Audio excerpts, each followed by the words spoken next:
Yang saya hormati Yang Mulia Wakil Ketua Pengadilan Negeri Sengkang, yang saya hormati Bapak Ibu peserta diklat di tempat kerja yang hari ini sudah semangat semua untuk mengikuti dengan daring, walaupun kita satu kantor, tapi ini dilaksanakan daring. Jadi tidak perlu kita kumpul-kumpul di ruangan, cukup kita di Zoom meeting saja sambil mengerjakan juga soal-soal yang lain. Baik, dalam pelaksanaan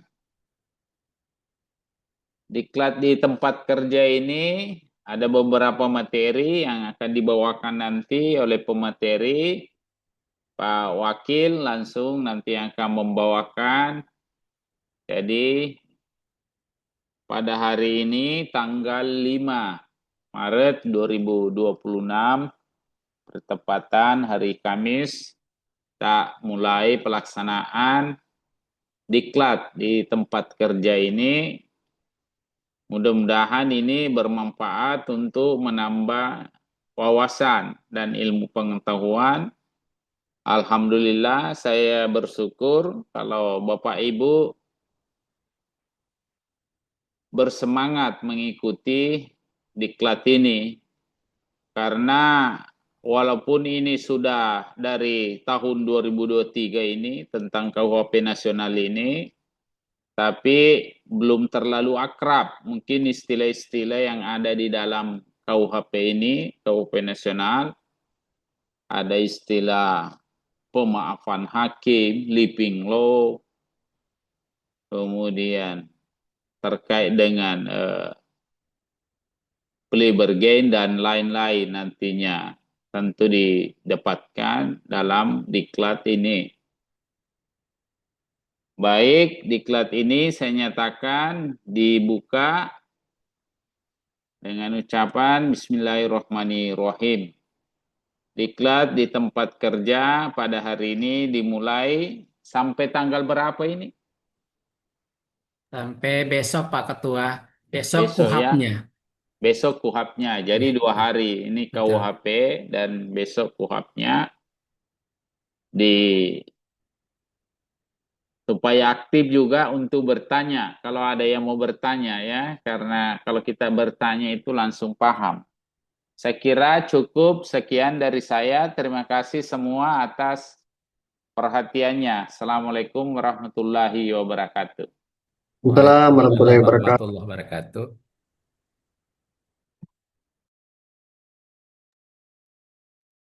Bagaimana Mas Dion? Langsung?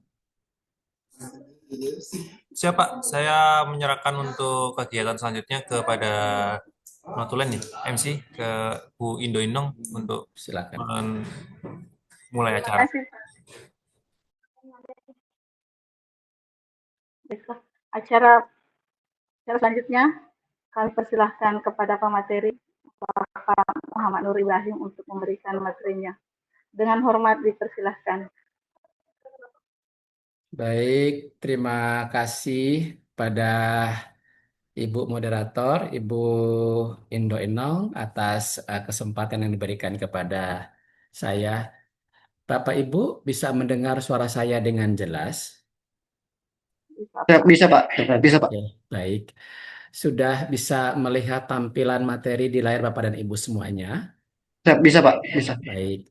Terima kasih Bapak dan Ibu atas kesempatannya yang diberikan kepada kami dan juga atas kesediaan Bapak dan Ibu mengikuti acara di tempat di PN Sengkang. Bapak dan Ibu, materi ini sebenarnya merupakan spirit daripada lembaga kita dalam rangka sosialisasi kembali berkaitan dengan Undang-Undang Nomor 1 Tahun 2020 tentang KUHP nasional kita, Bapak dan Ibu. Kenapa ini menjadi penting? KUHP nasional ini merupakan rekodifikasi Bapak dan Ibu. Yang awalnya undang-undang ini tersebar atau berada di beberapa undang-undang di luar KUHP. Yang sebelumnya itu undang-undang narkotika, kemudian berkaitan dengan pelindungan anak, itu semua tersebar di luar KUHP. Nah, undang-undang ini salah satu adalah rekodifikasi. Jadi membuka dalam satu undang-undang dalam satu kitab sehingga yang tadi tersebar menjadi dalam satu produk namanya KUHP nasional kita. Yang kedua, ini berkaitan dengan stigma kita bahwa KUHP kita dulu adalah berkaitan dengan produk kolonial Belanda, Bapak dan Ibu, sehingga ada istilahnya dekolonisasi.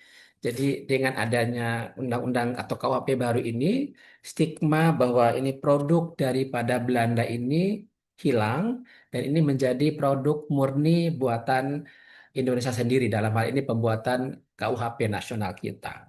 Kemudian yang ketiga juga berkaitan dengan pidana Bapak dan Ibu. Selama ini paradigma pidana kita itu lebih kepada pembalasan kepada atas perbuatan terdakwa atau pelaku atau tersangka Bapak dan Ibu.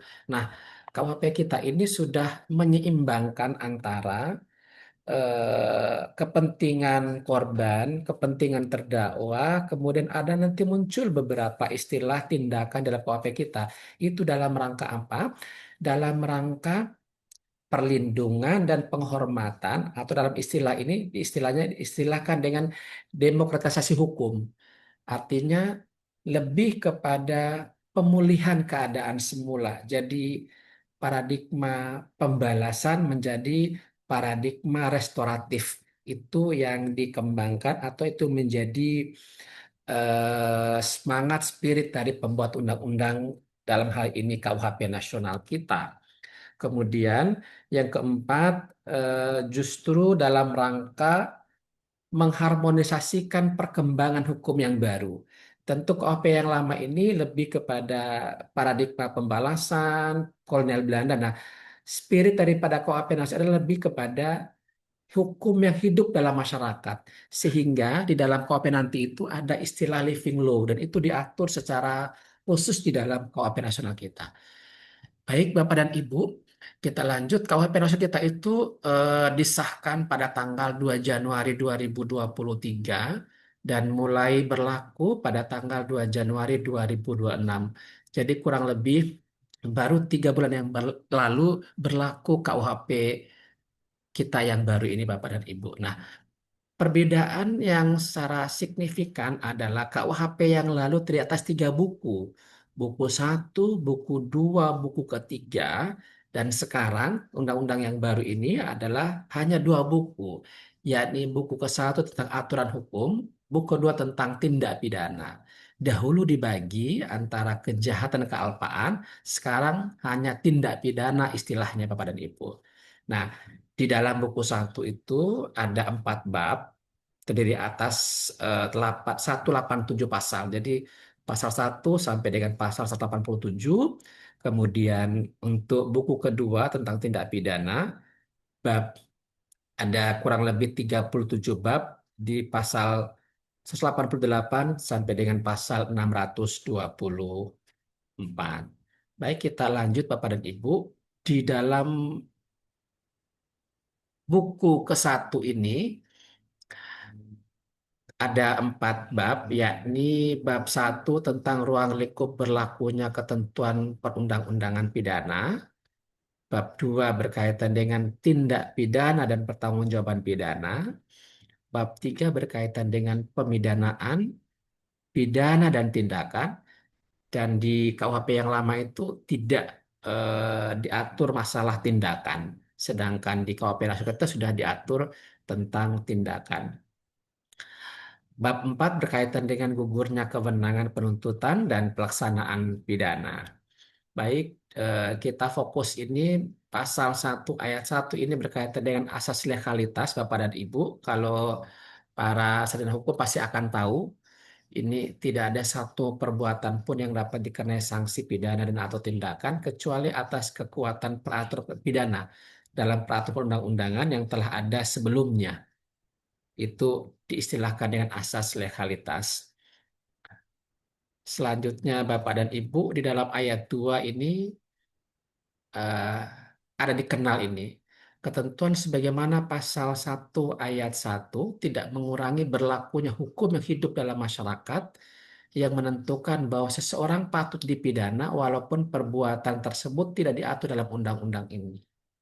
Nah, ayat 2-nya, hukum yang hidup dalam masyarakat sebagaimana dimaksud pada ayat 1 berlaku dalam tempat yang hidup dan sepanjang tidak diatur dalam undang-undang ini dan sesuai dengan nilai-nilai yang terkandung dalam Pancasila, UUD 45, HAM, dan asas hukum umum yang diakui masyarakat bangsa-bangsa.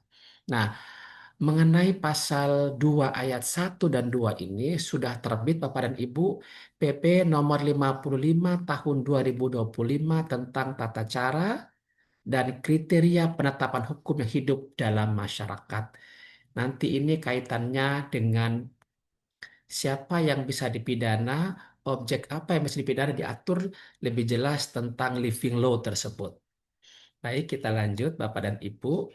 Kita lanjut ke bab 2 tentang tindak pidana dan pertanggungjawaban pidana. Ada hal yang menarik Bapak dan Ibu, di dalam KUHP yang lalu tidak ada istilah tindak pidana berkaitan dengan persiapan. Itu tidak diatur.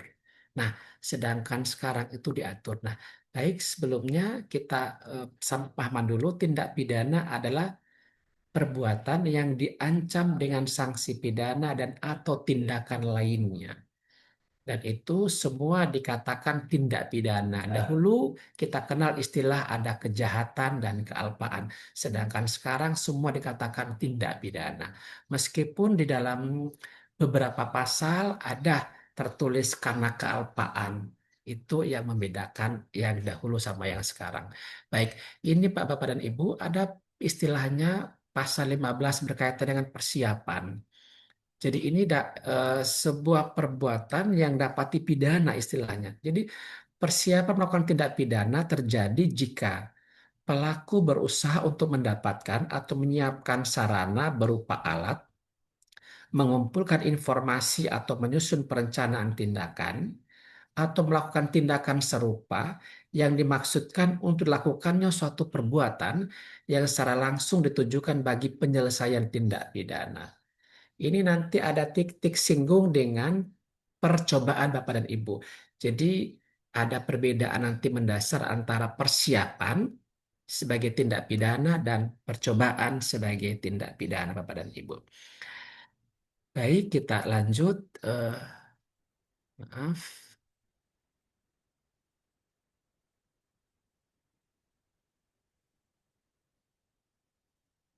Ini. Slide dulu. Inilah pasal 17 KUHP kita ada istilah percobaan. Percobaan melakukan tindak pidana terjadi jika niat pelaku telah nyata dari adanya permulaan pelaksanaan dari tindak pidana yang dituju, tetapi pelaksanaannya tidak selesai, tidak mencapai hasil atau tidak menimbulkan akibat yang dilarang, bukan karena semata-mata atas kehendak sendiri. Inilah perbedaan antara persiapan tindak pidana dengan percobaan tindak pidana. Kalau persiapan belum ada permulaan pelaksanaan tindak pidana, jadi masih mempersiapkan. Tapi ada beberapa tadi kriterianya, indikatornya sehingga menjadi sebuah tindak pidana. Di situ sarana berupa alat, informasi, melakukan tindakan serupa. Begitu menjadi perbedaan mendasar. Selanjutnya, tidak KUHP dahulu tidak dikenal istilahnya pengulangan. Nah, di sini justru dimasukkan dalam pasal tersendiri itu masalah pengulangan. Pengulangan tindak pidana terjadi jika setiap orang melakukan tindak pidana kembali dalam waktu 5 tahun setelah menjalani seluruh atau sebagian pidana pokok yang dijatuhkan atau pidana pokok yang dijatuhkan telah dihapuskan atau pada waktu melakukan tindak pidana kewajiban menjalani pidana pokok yang dijatuhkan terdahulu belum kadaluarsa. Jadi pertama waktu 5 tahun kembali itu nanti dikategorikan salah satu adalah pengulangan atas pidana pokoknya Bapak dan Ibu. Baik, kita lanjut ke bab selanjutnya. Bab 2 tentang tindak pidana tadi sudah selesai. Selanjutnya kita masuk ke alasan pembenar dan alasan pemaaf. Inilah Bapak dan Ibu yang di dalam KUHP kita itu ada beberapa pidana yang memang karena sifat melawan hukumnya tidak terpenuhi sehingga dia tidak bisa dipidana.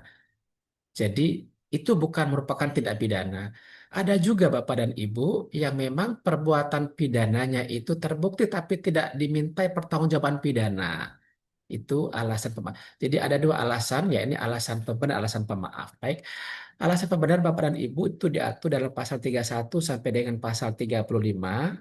Itu berkaitan dengan jika perbuatan dilakukan untuk melaksanakan ketentuan perundang-undangan, kemudian ada perintah dari jabatan dalam keadaan darurat, kemudian pembelaan terpaksa, kemudian ini ketiadaan sifat melawan hukum dari tindak pidana sebagaimana pasal 12 ayat 2. Alasan pembenar Bapak dan Ibu ini sama seperti yang dahulu di dalam Undang-Undang Nomor 11 Tahun 2012,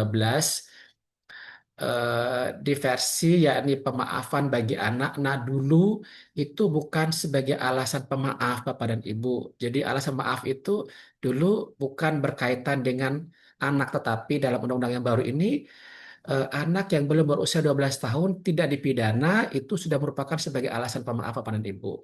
Kemudian dipaksa oleh kekuatan yang tidak dapat ditahan, dipaksa oleh adanya ancaman atau ketekanan, kemudian ada pembelaan terpaksa pada ibu. Jadi satu hal penambahan saat ini adalah berkaitan dengan anak.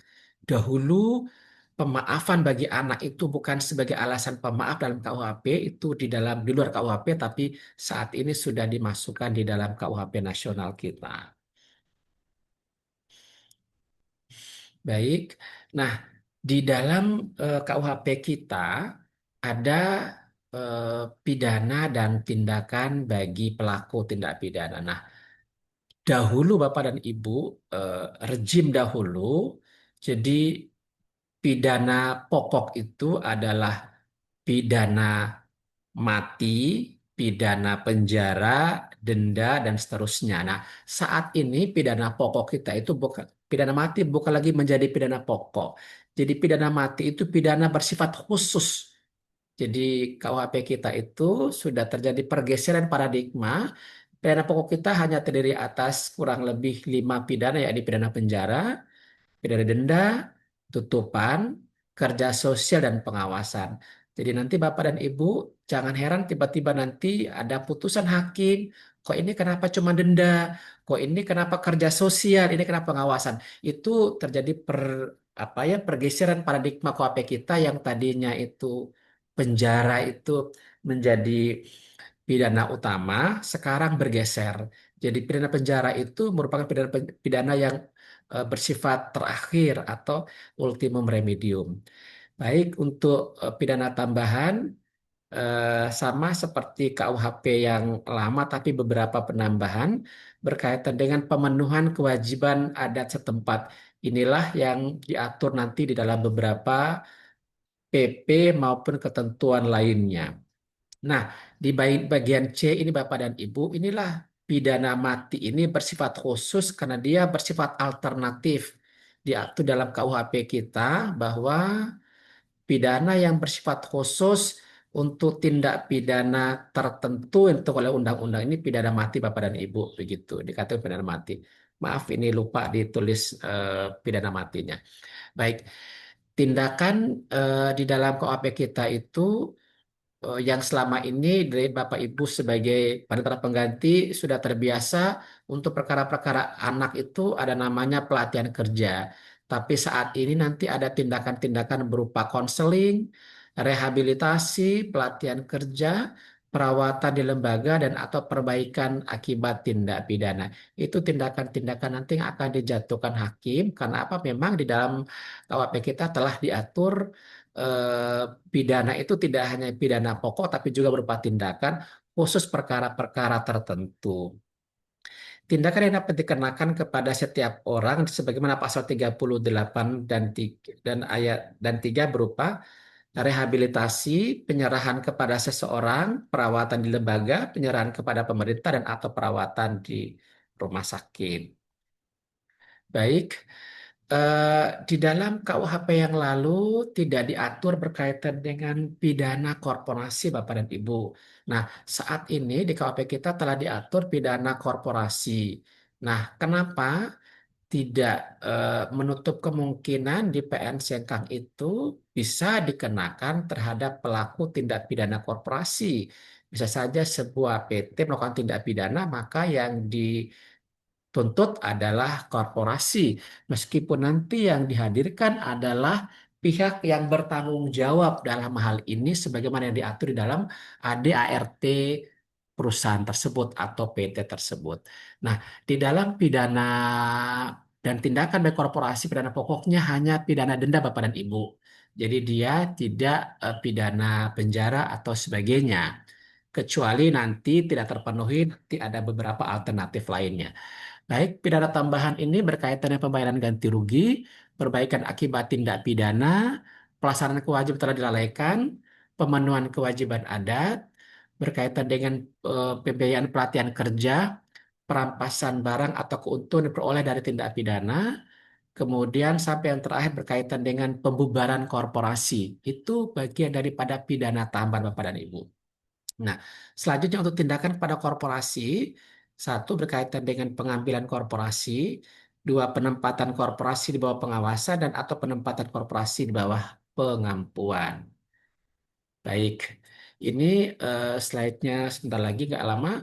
Gugurnya penuntutan Bapak dan Ibu. Jadi nanti ke depan bisa saja sebuah perkara itu gugur Bapak dan Ibu karena beberapa alasan adanya putusan pengadilan yang BHT terhadap orang yang setiap orang atas perkara yang sama atau istilahnya nebis in idem gitu Pak, Bapak dan Ibu.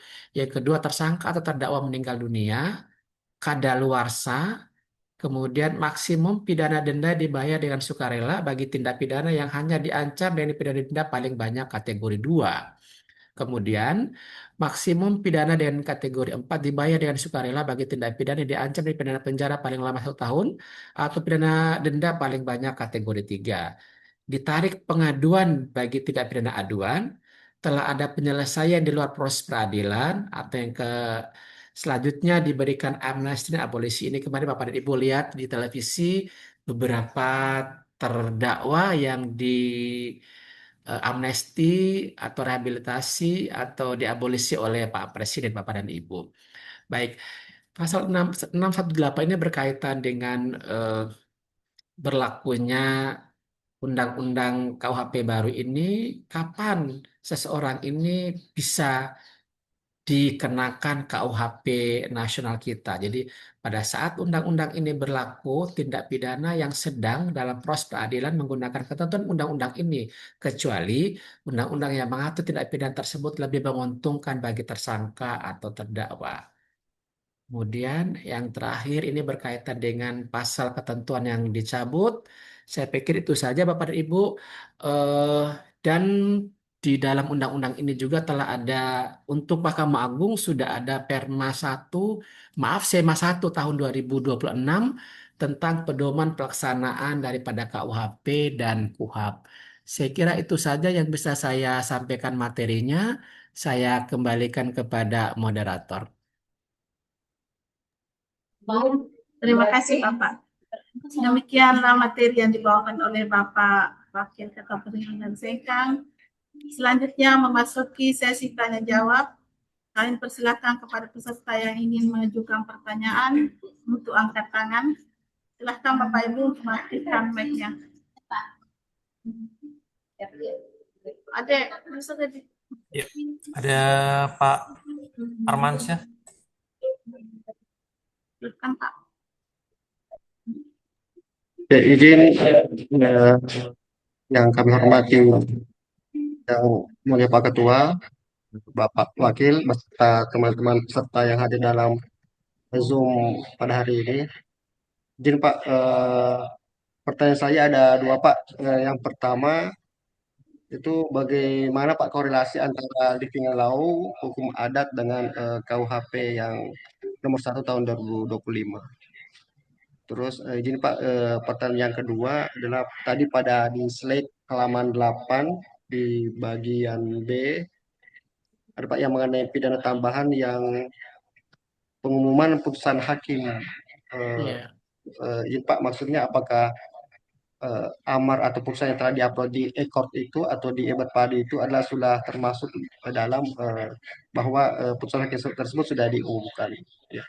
Sedikit demikian Pak. Wabillahi taufiq wal hidayah. Assalamualaikum warahmatullahi wabarakatuh. Assalamualaikum warahmatullahi wabarakatuh. Barangkali masih ada yang lain Bapak dan Ibu, supaya kita satu kali bertanya, memberikan penjelasan.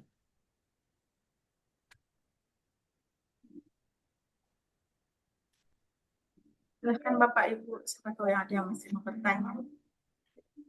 Boleh raise hand Bapak dan Ibu jika masih ada pertanyaan.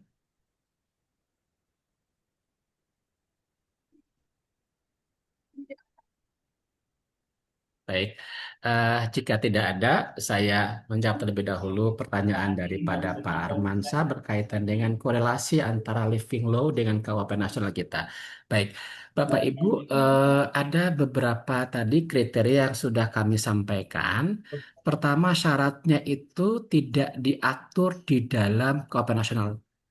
Yang kedua, diatur di dalam peraturan daerah setempat. Jadi, pertama, nanti ada PP yang mengatur tentang beberapa daerah yang memang telah diatur perda tentang living law atau hukum adat. Jadi ada syaratnya dan pemerintah daerah harus mengusulkan terlebih dahulu tentang wilayah mereka termasuk dalam wilayah masyarakat hukum adat dan masih berlaku hukum adat tersebut sampai saat ini. Dan sepanjang tidak bertentangan dengan undang-undang kita yang telah ada. Begitu. Itu yang pertama. Baik. Berkaitan dengan pengumuman putusan Bapak dan Ibu, dalam prakteknya adalah di dalam amar putusannya itu harus dicantumkan pengumuman putusan hakim dalam amarnya.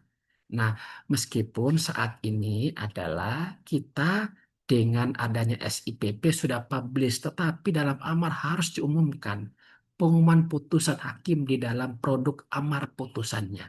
Jadi tetap dibuatkan secara khususnya yang namanya pengumuman putusan hakim. Jadi tidak serta-merta setelah Bapak Ibu publish itu sudah terselesaikan, tidak. Harus termuat di dalam amar putusan sehingga baru laksanakan pengumuman putusan itu. Baik itu nanti di SPP kita maupun di papan pengumuman pengadilan atau pada tempat. Begitu. Saya kira begitu Bapak dan Ibu. Bapak Ibu, apa ya, tidak mesti harus kita waktu 45 menit, tapi nanti waktu yang lama adalah nanti saya serahkan nanti kepada panitia, nanti ada semacam mengetahui kemampuan mereka Bapak dan Ibu. Masih ada barangkali?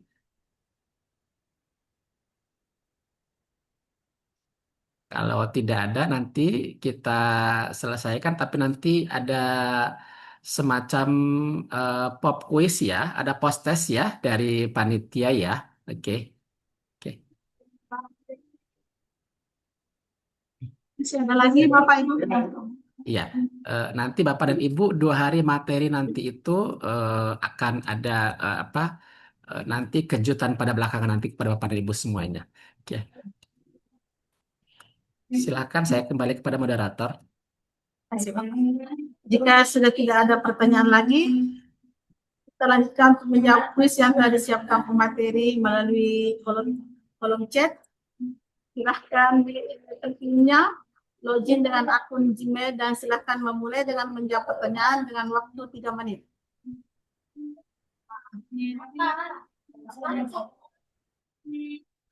Demikian kegiatan kita pada pagi hari ini. Sampai bertemu lagi pada kegiatan berikutnya.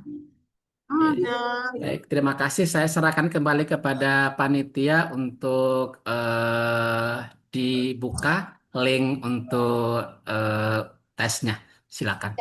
Siap, terima kasih Pak Wakil dan Ibu Iin sebagai moderator. Untuk Bapak Ibu diharapkan jangan meninggalkan link Zoom terlebih dahulu karena ada tes yang sudah diberikan di link di menu chat Zoom. Nanti juga akan ada foto bersama sebagai bentuk eviden bahwa para peserta yang diundang telah mengikuti BIMTEK. Gitu. Oke, untuk selanjutnya silakan Bapak Ibu mengisi. Presensinya Mas sudah semuanya, presensi mereka. Oh ya, Jangan lupa.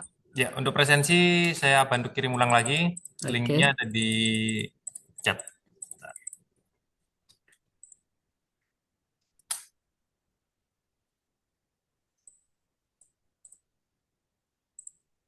Langsung.